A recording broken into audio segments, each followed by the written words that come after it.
ஓம் திரைப்படத்தினுடைய படப்பிடிப்பு வந்து தனுஷ் சார் உடைய போர்ஷன்ஸ். வணக்கம், நான் டைரக்டர் ராஜ்குமார் பெரியசாமி. எனக்கு சமீபத்தில் தேசிய விருது கிடச்சிது, பெஸ்ட் டைரக்ஷன் அப்படிங்கிற கேட்டகரிக்கு. ரொம்ப சந்தோஷமாக இருந்தது, ரொம்ப நன்றி. புதிய தலைமுறையிலேருந்து ஃபோனில் தொடர்பு கொண்டு அப்போவே பேசுனீங்க. வீடியோ பைட் உங்களுக்கு இப்போ எனக்கு ஓம் படத்துடைய படப்பிடிப்பு தொடர்ந்து நடந்துட்டு இருக்கிறதுனால கொடுக்க முடியாமலே அது தள்ளி போயிட்டே இருந்தது. இன்றைக்கி திருவண்ணாமலையில் இங்கே ஓம் படத்தோட படப்பிடிப்பு நடக்கிற தளத்துலேயே வந்து நீங்கள் இந்த பேட்டி எடுத்ததுனால இதை பண்ண முடிஞ்சது. ரொம்ப நன்றி, தேங்க்யூ சார். தேசிய விருது எத்தனை பிரிவில் கிடைச்சிருக்கு, எத்தனை பிரிவில் தேசிய விருது கிடைக்கும்னு எதிர்பார்த்தீங்க சார்? தேசிய விருது இப்போது அமரன் படத்துக்கு பெஸ்ட் டைரக்ஷன் அப்படிங்கிற கேட்டகரிக்கு எனக்கும், பெஸ்ட் பேக்ரவுண்ட் ஸ்கோர் அப்படிங்கிற கேட்டகரியில் இசையமைப்பாளர் ஜிவி பிரகாஷ்குமாருக்கும், பெஸ்ட் எடிட்டிங் அப்படிங்கிற பிரிவில் எடிட்டர் ஆர் கலைவாணனுக்கும் கிடச்சிருக்கு. மொத்தம் 3 பிரிவுகள். நான் எதிர்பார்த்தது வந்து இன்னும் நான் பெஸ்ட் ஆக்ட்ரஸ் கேட்டகரிக்கு சாய் பல்லவி, பெஸ்ட் ஆக்டர் கேட்டகரிக்கு ஈவன் சிவகார்த்திகேயன் அவங்களுக்கும் இந்த அவார்டு கிடைக்கும்னு நினச்சேன் நான்.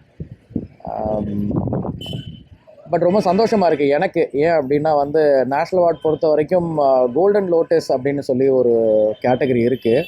அதாவது நேஷ்னல் அவார்டில் உயரிய விருதுகள்னு ஒரு 5-6 கேட்டகரிஸ் இருக்குது.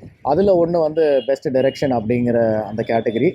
அந்த கேட்டகரியில் எனக்கு அந்த அவார்டு கொடுத்தது வந்து ரொம்ப ஒரு பெருமையான விஷயமாகவும் அதே நேரம் ஒரு பொறுப்புணர்வை எனக்கு கொடுக்குற ஒரு நிகழ்வாகவும் பார்க்குறேன் நான். நேஷ்னல் அவார்டுக்கு பரிந்துரைத்த அந்த நேஷ்னல் அவார்டு கமிட்டிக்கும் அந்த கமிட்டியோட சேர்மனுக்கும் என்னுடைய மனமார்ந்த நன்றிகள். அண்ட் அமரன் படம் இவ்வளோ பெரிய வெற்றியாக்கி தந்த ஆடியன்ஸுக்கும், இந்த படத்துடைய தயாரிப்பாளர்கள் Kamal Haasan sir, Mahendran sir, Sony Pictures, RKFI company, and முக்கியமாக மேஜர் முகுந்த் வரதராஜன் சார் மற்றும் அவரோட குடும்பத்தினருக்கு மிகப்பெரிய நன்றி. குறிப்பாக நேஷ்னல் அவார்டை பொறுத்த வரைக்கும் இந்த ஆண்டு வந்து தமிழ் திரைப்படங்களுக்கு வந்து நிறைய அவார்டு கொடுத்துருக்காங்க. இதை பற்றி நீங்கள் எப்படி சொல்லுங்கள்?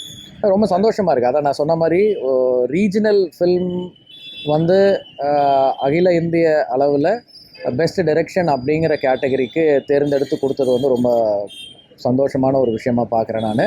அதே மாதிரி எடிட்டிங்க்கும் ஒரு தமிழ் படத்துடைய எடிட்டர், ரீஜனல் சினிமாவை உற்று பார்த்து அவங்க கொடுத்துருக்காங்க அப்படிங்கிறது சந்தோஷமாக இருக்குது.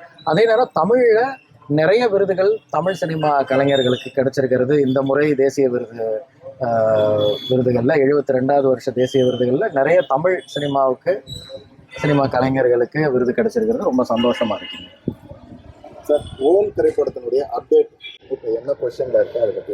ஓம் திரைப்படத்தினுடைய படப்பிடிப்பு வந்து ஆல்மோஸ்ட் கம்ப்ளீட் ஆகுது. இப்போ நாங்கள் வந்து ஃபைனல் லெக் ஆஃப் ஷூட்டிங்கில் இருக்கோம். இது ஃபைனல் ஸ்கெட்யூல் திருவண்ணாமலையில் நடந்துகிட்ருக்கு. தனுஷ் சார் உடைய போர்ஷன்ஸ், சாய் பல்லவி அவங்க நடிக்கிற portions, Sreeleela and Mammootty sir, இவங்க எல்லாரும் நடிக்கிற போர்ஷன்ஸ் ஓரளவுக்கு முழுமையாக முடிவுக்கு வந்துடுச்சு அப்படின்னே சொல்லலாம். இப்போ இறுதிக்கட்ட படப்பிடிப்பில் இருக்கும். வெகு விரைவில் ரிலீஸ் எதிர்பார்க்கலாம்.